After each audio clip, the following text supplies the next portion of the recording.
Isang magandang araw po sa ating lahat. So bago ko po simulan ang tutorial number 2, so paki-share lang po ang 1 at 2 kasi magkarugtong itong dalawa At saka follow at like na rin po sa ating profile para naman po ma-share natin sa iba yung kalaman natin at idea natin.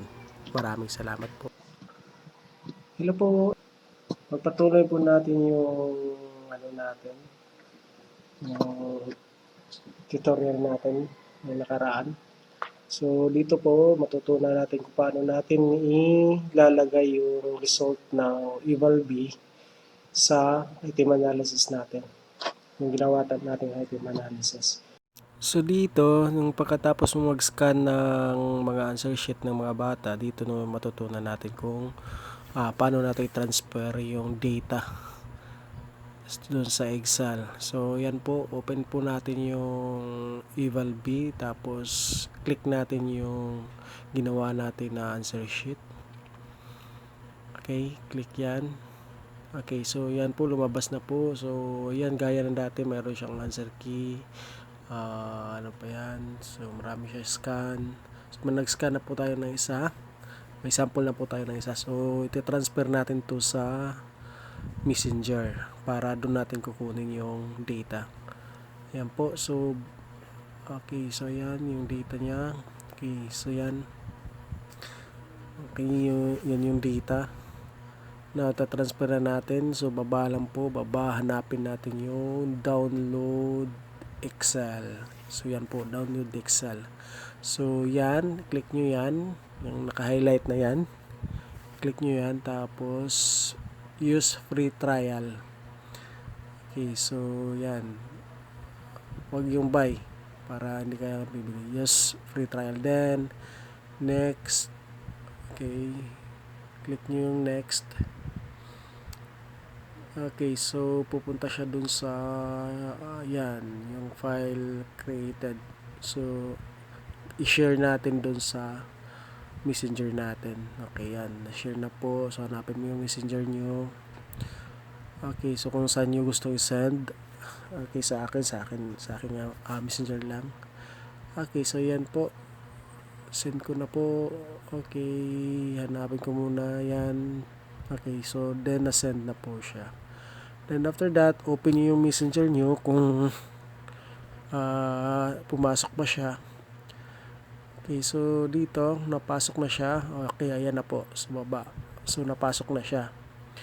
So susunod na tutorial, so kung paano natin i-alisin yung hindi natin kailangan.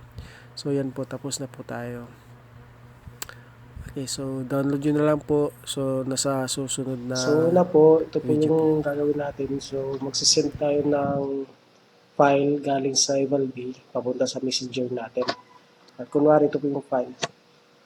Okay, so ito yung nasend ko dati. So ito po. So download lang po natin yan. Click natin yan. Tapos magda-download na yan. So ito po lumabas. Mag-download dito. Tapos pagkatapos niyan, i-open nyo yan. Okay, so ito po yung itsura ng naging output ng eval B.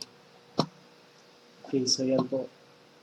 So yan po yung itsura ng naging output niya. So mayroon ditong exam. Ito po yung anong klaseng exam. So sa akin yung technology. So may exam set ko.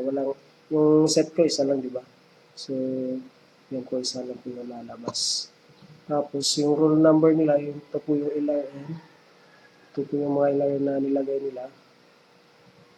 Okay, so may 00 kasi may batang hindi naglagay ng LRN nila. Tapos, okay, so hindi yan lalabas yung name. Ito yung score nila, score nila, so yan po lalabas, score. Then, okay, so yan po, score nila. Then, ito po yung rank. Ano yung rank nila? So, hanggang 1 hanggang ilang estudyante yung nagtitake ng exam mo. Tapos, ito po yung number of correct. Then, ito po yung number of mistakes. Then, okay, so, alin ba dito yung gagamitin natin? So, yung gagamitin natin dito is ito lang po. Yung itong total mark, yan po lang yung gagamitin natin. Tapos, itong, kahit itong correct answer lang. Tapos ito, yung key, tatanggalin natin yan. Yung option 1, Q1, option 1, option 1, option 1. So, ito yung iiwan natin. So, ang gagawin natin dito, tatanggalin natin ito. Click natin ito sa taas. Okay, tanggalin natin yung exam, then subset, then roll number, the number. Okay, then, okay, so iwan natin yan. Then, right click, then delete. Yan, so tatanggal na siya. Then dito naman, tatanggal natin itong grade, rank, correct answer. So, pwede na yung correct answer. Pwede na yung total rank. Pwede na yun. Then, incorrect. Then, number of attempt. Then, empowerment. K2. Ito yung score nila. Okay, tanggalin natin yan. Then, delete na rin. Tapos, dito, tatanggalin natin bawat ito. Yung question answer number 1, item number 1 rather, item number 1, tapos itong mark. Tanggalin natin yan. So, yan. Tapos, ito rin. Hold mo lang yung control. Tapos, drag mo yun. Para taas yung sa column. Ito. Hold and drag. Hold and drag. Hold, drag. Okay. Basta hold mo lang yung control para ano. Okay. So, yan. Tatanggalin natin yung nakaano niya. So, right-click mo sa taas, then delete. So, matatanggal na siya. Yung may iwan niya is yung item number 1, item number 2, item number 3, 4, 5. Yung sagot niya, yung mga sagot niya na ano dito. So, yan na po yung matitira. So, dito naman, so, saan tayo tapos? Sa 10. So, sa 10, alisin natin yung Q10, Q1. Ito, tanggalin natin to option. Okay, yan. Tanggalin natin to. Ito. Yan po. Basta tanggalin nyo lang po yung naka-K at saka mark. Wag lang yung option. Maging tanggalin yung option. Yung K at saka mark lang. Okay, so dito naman tayo. Kinansel 1920 ako yan. Key at saka mark. Key at mark, key at mark, key at mark, key at mark. Okay, yan. Tanggalin natin yan. So, dito naman tayo sa 26. Key at mark, key at mark, key at mark, key at mark.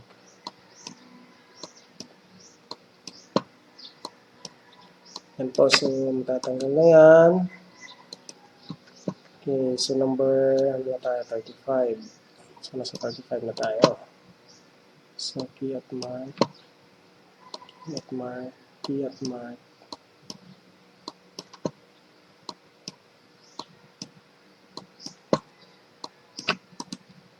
Okay. So, nasa na tayo?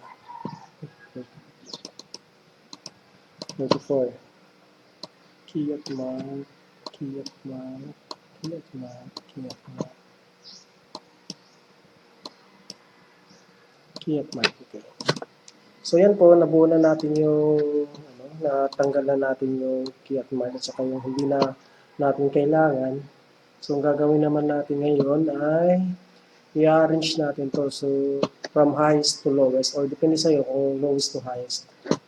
Okay, so, ang gagawin natin ito. Click natin dito sa, simula tayo sa 2 kasi yung 1 na yan, guide mo yan. So, dito tayo sa 2. Okay, then, drag mo down. Hanggang sa, yung nasa, na may, na siya yan. Then, hanapin natin yung sort and filter. So, ito po, dito po siya sa home. Yan, sa home. Okay, so nasa home siya. Home, tapos dito sa sort and filter. So, click mo yan. Tapos, customize sort. Okay, then, click mo yung, yung sort mo. So, yung letter A. So, dito tayo mag-base. So, dapat yung base natin is dito. Okay, so, letter A, column A. Then, value. Okay, so value. Kasi yung value yung hanapin niya kung sino yung mataas o sino yung mababa. So, A to Z, so dapat yung mababa, so papuntang mataas. Ibalik data. Okay, so click mo yung okay. So, kung titingnan mo, okay, sort into numbers, ilagay in the number. Okay, yan. Click mo yan. Then, okay na yan.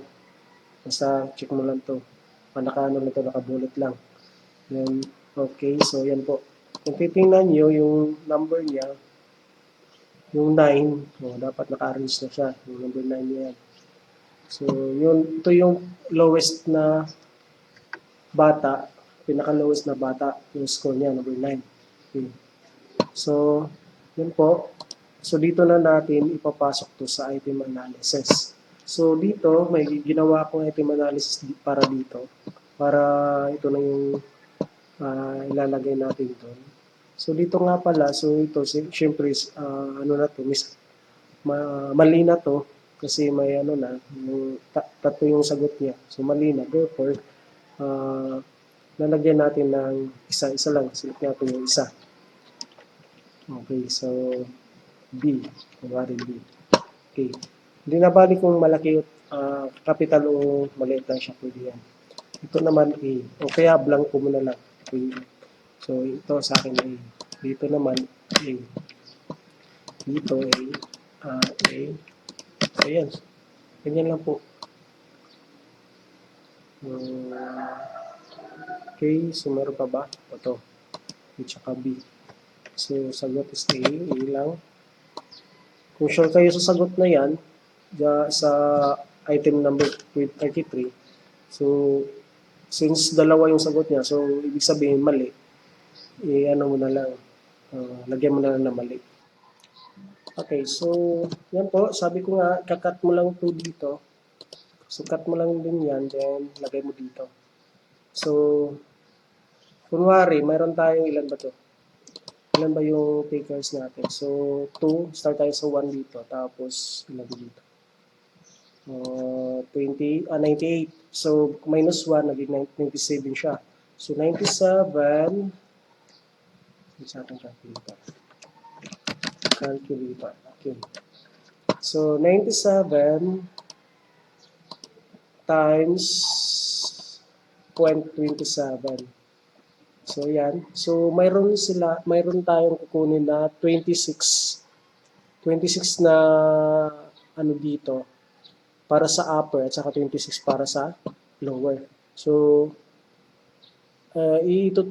total mo to lahat, to naging 52. So, dito, ilalagay natin 52. Kasi 26 plus 26 naging 52, di ba?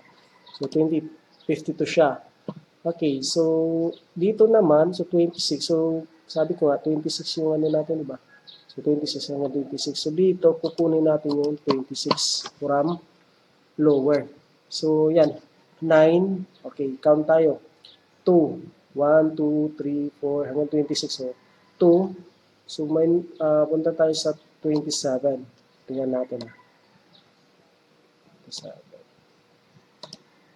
1, 2, 3, 4, 5, 6, 7, 8, 9, 10, 11, 12, 13, 14, 15, 16, 17, 18, 19, 20, 21, 22, 23, 24, 25, 26. O yan. Hanggang 27. So, ito, drag natin yan hanggang 27, papunta doon. So, yan, papunta doon. 27. Okay, so 27. So, gagawin natin, right-click natin yan, then cut. So, cut para hindi na masali natin doon sa, sa ibang ano. So, cut natin. So, dito, balik tayo sa item analysis. So, cut, Control X, or you can right-click then cut. Then, punta tayo dito. Then, punta tayo sa lower line. Lower, okay, start na tayo dito, tapos paste. Yan po yung mga lower score. So, yan, 26 sila, tama, 26. Balik mo dun sa, ano mo, so wala na yung, kasi napasok mo na dun. Okay, dito naman sa upper, yan. Punta tayo dito, tapos count tayo ng 20. 6 pa din. 1, 2, 3, 4, 5, 6, 7, 8, 9, 10, 11, 12, 13, 14, 15, 16, 17, 18, 19, 20, 21, 22, 23, 24, 25, 25, 26. So, dito sa 73. Yan ang 73. So, or pag alam mo na kung paano pag-count nito, diretso ka na. So, dito, 26 papunta doon. Drag natin doon sa huli. Okay, so yan. Then, Control X, Control, hold Control, then X. Okay, yan. Makikita mo yung broken line. Or right-click, then cut. Then, punta tayo dito uli. Then, okay, so nasa upper na tayo.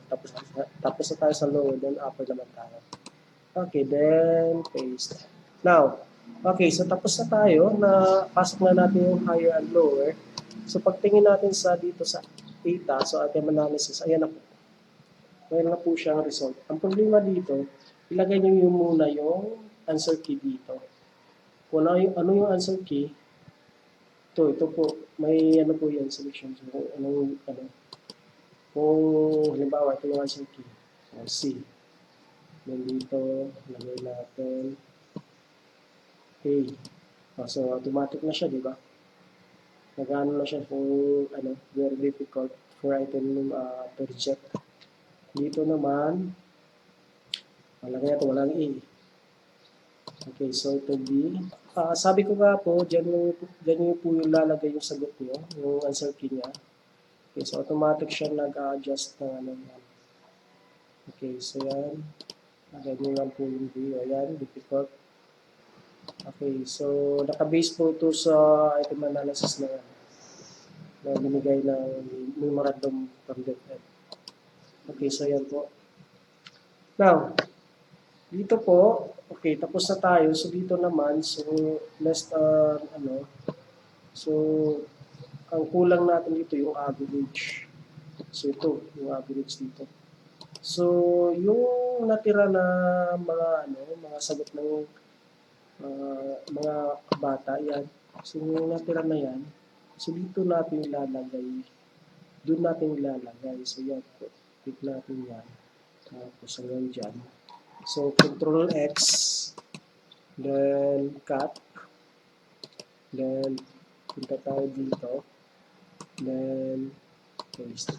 Okay. So ayan. Nakabase to sa. Okay. So ayan na po. So kung titingnan natin dito sa most, okay yan. So ilang takers ba yan? So palitan naman natin ito ng ilan ba yan? 90 ng lahat. Ilan natin? Lahat 97. So 97 sila. Kasi minus 1 to. 98 minus 1, 97. So 97. So 97. Yan po. So kung makikita nyo, dito, okay, so yung kulay green dyan, yan yung nasa most learned skill. So yung pula, nasa less learned skill. So kita nyo siya sa may medium, dito po dito. So dito po, yung lalagay nyo yung most dito. So based on your table of specification, so item, di ba kung may item kayo doon, kung yung number 2, saan nga ba yung yung number 2 ba ito? Number 3. So number 3, so dito yung lalagay kung most anong objective niya, yung skill niya. Yan. So dito naman, yan. Number 47 and 47 and number 3. So yan po yung mga most mo. Dito naman sa list, ang dami. Ang dami kasi yung ko dito. Yung circuit ko dito, iba yung circuit doon. Kaya iba yung so, pasensya nyo pa, example lang kasi ito. Lang po kasi ito. Yan po. So, tapos na tayo. So, dito sa baba, lagay natin yung pangalan mo, kung sino preferred. Yan. Tapos, dito naman, ayan po si Jong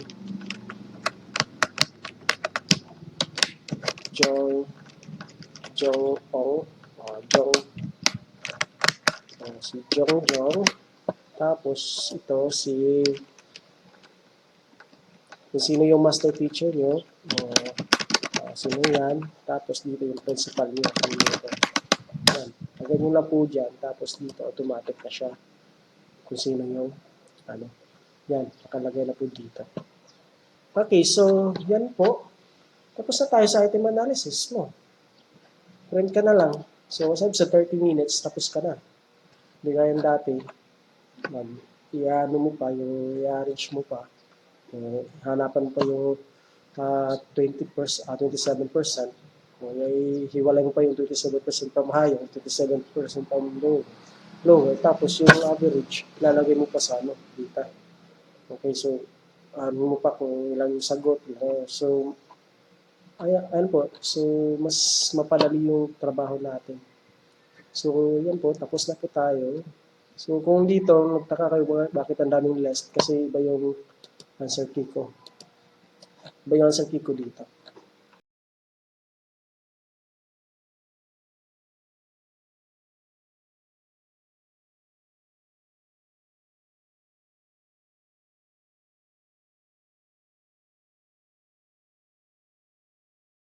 Kung sino po Kung yung nagtataka po gustong kayo kung bakit contemporary item arts for the analysis region na to, sa so pwede nyo po level check. sa taas. So, See? binago ko na po yan. Yan. Napalitan So, ko na check po po yan. yan. Yung dapat So, empowerment technology bibigay ko po po sa yan. inyo Sorry po. ng libre. Pero, sa isang condition. So, yung, kung ano yung nasabi ko kanina, yung umpisa, yun na yun. So, dapat nakaano tayo. So, give and take lang po tayo. Wala naman po, hindi ko naman po binibenta to. Basta ang alam ko, mapapadali lang po yung gawain ng guro. Tapos, purpose ko dito is tumulong lang naman para sa inyo, para din sa atin, para din mahila tayo mag-ano. So, ayun po. So, salamat po sa panonood. Sana po marami kayong natutunan dito. Marami kayong na ano dito. Okay, so tapos na po tayo.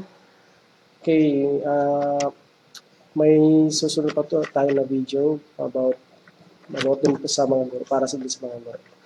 Maraming salamat.